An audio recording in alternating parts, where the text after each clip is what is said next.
જય માતાજી. પ્રેમ આંધળો હોય છે અને સમાજ બળવાન.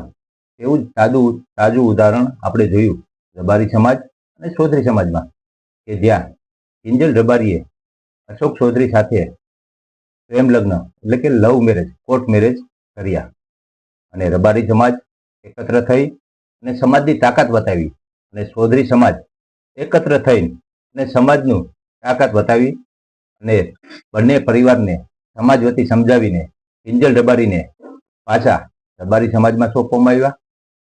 તો આ સમાજનું એક ઉદાહરણ થયું. એટલે કે પ્રેમ આંધળો હોય છે અને સમાજ બળવાન હોય છે. પરંતુ આપણે ચૌધરી સમાજમાં પણ એક માંગ ઉઠી હતી કે 2 વર્ષ પહેલા ચૌધરી સમાજની કોઈ દીકરી રબારી સમાજના દીકરા સાથે ભાગીને પ્રેમ લગ્ન કર્યા. ત્યારે માની લ્યો રબારી સમાજની દીકરી ચૌધરી સમાજ પાછી સોંપી શકે તો રબારી સમાજને પણ સોંપવી પડે.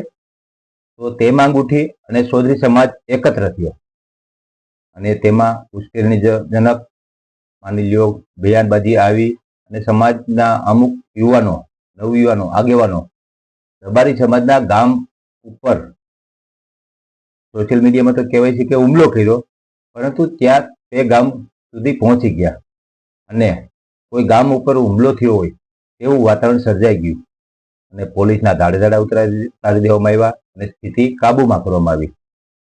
તો આ પ્રેમ આંધળો અને સમાજ બળવાન એવું ઉદાહરણ થાય છે. પરંતુ કોઈ માની લ્યો અત્યારે 2 વર્ષ પહેલા દીકરીના લગ્ન થયા હોય, પ્રેમ લગ્ન થયા હોય, કોઈ ભાગીને લગ્ન કર્યા હોય, અત્યારે તેમને 1-2 સંતાન પણ છે, તો તે સંતાનનું શું થશે? તો આ સમાજની અત્યારે માની લ્યો આગેવાનીમાં અત્યારે ચૌધરી સમાજ માંગ કરી છે કે અમારી દીકરી પાછી આપો. તો શું રબારી સમાજ આ જે દીકરી 2 વર્ષ પહેલા લગ્ન થઈ ગયા છે તે પાછી સોંપી દે તો આ સંતાનનું શું થશે? અત્યારે સમાજ જે સાથ આપે છે તો આ 2 વર્ષ પહેલા આ સમાજમાં શું કોઈ માંગ નથી કરવામાં આવી કે અમારી દીકરી પાછી આપો? હવે તો કેટલાય ઉદાહરણ છે અને કેટલાય ઉદાહરણ હજી જાગશે. કેટલીય દીકરીઓ ત્યારે ભાગીને લગ્ન કર્યા છે, તે બધા માવતર પાછી માંગવાના જ છે. કારણ કે આમાં કોઈ કાયદો વ્યવસ્થા કે કોઈ કાંઈ જોવા નથી આવતું. ખાલી સમાજનું બંધારણ જોવામાં આવે છે કે અમારા સમાજમાં અમે તમને દીકરી પાછી સોંપી, હવે તમે અમારી દીકરી પાછી સોંપો. પરંતુ શું કાયદાની રીતે યોગ્ય લાગશે?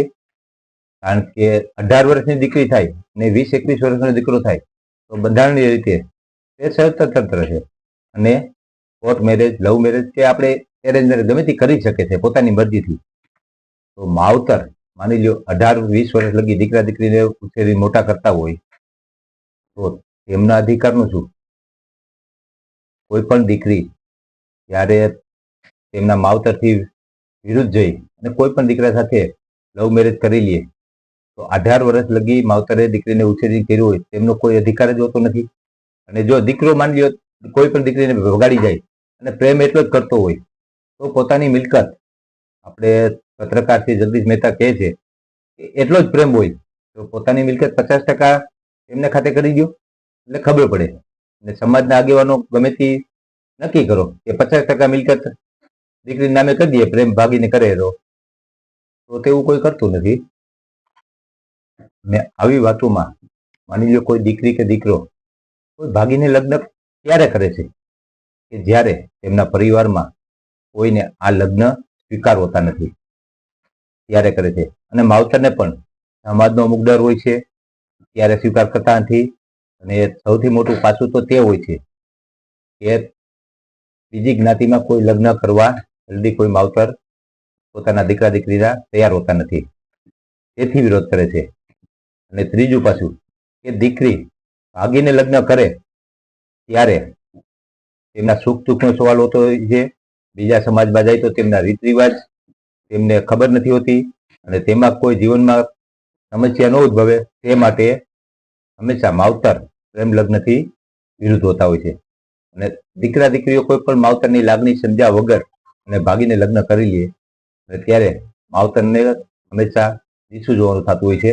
અને આ તકનો લાભ લઈ સમાજના જ અમુક આગેવાનો કે જ્યારે આવા કિસ્સા બને, માની લ્યો આપણે જે રબારી સમાજનો દીકરો અને ચૌધરી સમાજની દીકરી 1.5-2 વર્ષ પહેલા લગ્ન કરી લીધા, ત્યારે કોઈ સોશિયલ મીડિયામાં વિડીયો વાયરલ ન થયો હોય, પરંતુ કિંજલ રબારીએ જ્યારે લગ્ન કર્યા અને પાછી કિંજલ રબારીને ચૌધરી સમાજ દ્વારા રબારી સમાજને સોંપવામાં આવી, ત્યારે સોશિયલ મીડિયામાં તેમના માની લો ચૌધરી સમાજના કોઈ માવતરનો વિડીયો વાયરલ થયો કે મારી દીકરી પણ 1.5-2 વર્ષ પહેલા કોઈ રબારી સમાજનો દીકરો લઈને યોગ્ય છે, તો મને પણ પાછી અપાવો. સમાજ જો રબારી સમાજની દીકરી પાછી સોંપાવી શકતો હોય તો અમને પણ સોંપાવો. અને આમાં સમાજના આગેવાનો અમુક આગળ આવે અને જ્યારે ત્યારે માંગ કરે તો આ છે તો અશક્ય જેવું, પરંતુ આ અશક્ય રબારી સમાજ અને ચૌધરી સમાજ બંનેને ગમે એટલી કોશિશ કરીએ તો અશક્ય જ લાગશે. કારણ કે તાજા ભાગેલા હોય મહિના 2 મહિનામાં, તો તેમને કોઈને છૂટા કરવા તેમાં કોઈ વાંધો નથી, તેમાં કોઈનું જીવન રાજુ કોઈ બગડતું નથી. પરંતુ આ 1.5-2 વર્ષ થઈ ગયા અને 1-2 સંતાન હોય, તો હવે આ બંનેને જુદા કરીને તો આ સંતાનનું ભવિષ્ય શું રહેશે તે પણ સમાજના આગેવાનોને જોવું જોઈએ. ને હવે આવા જ માની લ્યો દરેક સમાજમાં આવી જ વાત આવશે કે અમારી દીકરી પાછી અપાવો. કોઈ પણ સમાજમાં કોઈ પણ દીકરી કોઈ પણ સમાજના દીકરા સાથે કોર્ટ મેરેજ કરશે, કોઈ ભાગીને જશે, ત્યારે બીજા સમાજ ઉપર પ્રેશર કરવામાં આવશે અને એકબીજા સમાજ સામે આવશે. અને આમાં કોઈ આપણો કોઈ બંધારણ કોઈ માન્ય નહીં રહે અને ખાલી ને ખાલી સમાજનું બંધારણ જ આમાં ખાલી સમાજના આગેવાનો માન્ય રાખશે. આપણા બંધારણમાં તો છે જ કે કોઈ પણ 18 વર્ષની દીકરી અને 21 વર્ષનો દીકરો હોય તો ગમે ત્યાં લગ્ન કરી શકે છે, કોર્ટમાં પણ કરી શકે છે અને મંદિરમાં પણ કરી શકે છે. પરંતુ જ્યારે સમાજ બળવાન બનશે ત્યારે આપણા દેશનું બંધારણ એ કામમાં નહીં આવે અને કોઈ પણ આવીથી લગ્ન થશે અને હાથમાં દીકરો દીકરી ગમે તે આવે તો એકબીજાને સોંપવાની હંમેશા કોશિશ કરવામાં આવશે. અને બીજું મેં એક વિડીયો જોયો કે આપણે પત્રકાર શ્રી જગદીશ મહેતા કોર્ટને પણ ટકોર કરે છે કે તમે તો માની લ્યો મેરેજ કરાવી દો છો, લગ્ન નોંધણી કરાવી દો છો, તો મામેરા પણ તમે પૂરો, ઓળો પણ તમે ભરો, મહિને 2 મહિને ખબર અંતર પણ તમે પૂછો, પરંતુ કોર્ટ કે કોઈ અધિકારી નોંધણી રજીસ્ટર અધિકારી આવું નહીં કરે. જ્યારે કોઈ તકરાર થશે ત્યારે દીકરીને કહે છે તું કેસ કર અને સામે દીકરાને પણ કહે છે કે તું પણ કેસ કર. અને કોર્ટમાં નક્કી થશે કે ભાઈ દીકરીને તમારે હવે ખાધા ખોરાકી દેવાની, બરોબર? એટલે ખાધા ખોરાકી દે એટલે દીકરી છૂટી, દીકરો છૂટો, બરોબર? પછી દીકરીએ ગમે ત્યાં જાય, દીકરોએ ગમે ત્યાં જાય, પરંતુ દીકરાને માથે હંમેશા ભાર રહે કે ખાધા ખોરાકીના તે જે 10-20 હજાર રૂપિયા તારે દેવાનો છે એ તારે દર મહિને દેવાનો, બરોબર? એટલે આપણે પત્રકાર શ્રી જગદીશ મહેતાનું કેવું છે કે દીકરાઓ પણ હંમેશા સાવધાન રહ્યો કે કોઈ પણ દીકરીને તમે લઈને ભાગો છો, કાલ અવાર તમારે છૂટાછેડાનો કે ગમે તે પ્રોબ્લેમ પડે ત્યારે તમારી ઉપર ખાધા ખોરાકીનો કેસ લાગી શકે અને આજ જીવન કામી પછી તે દીકરીને તમારે દેવાનું રહે, બરોબર? પછી તમે કોઈ આગળની જે કહો પાછળની જે કહો. અને દીકરીઓ કે 18-20 વર્ષ લગી તમે તેને માવતરે ઉછેરી મોટી કરી હોય અને એક જ નિર્ણયમાં તમે 18-20 વર્ષની તમારા માવતરે જે લાડ પ્યાર લડાવ્યો હોય તે બધું ભૂલીને કોઈ અજાણ્યા યુવક સાથે ભાગીને લવ મેરેજ પ્રેમ લગ્ન કોર્ટ રજીસ્ટર કરી લ્યો તો આ તમારા માવતરની પણ લાગણી દુભાય છે. કારણ કે તમે 18-20 વર્ષ જે માવતરે તમને મોટી કરી હોય તેમની ન થઈ શકી તો 2-5 મહિનામાં કે 2-5 વર્ષમાં તમે એની ઉપર વિશ્વાસ કરીને 18 વર્ષની ઉંમર પૂરી થવાની રાહ જોઈને બેઠા હોય એવા યુવાનોની શું થઈ શકવાની? આપણે કીધું છે ને કે જે આપણો ન થયો એ બીજાનો કોઈનો ન થાય.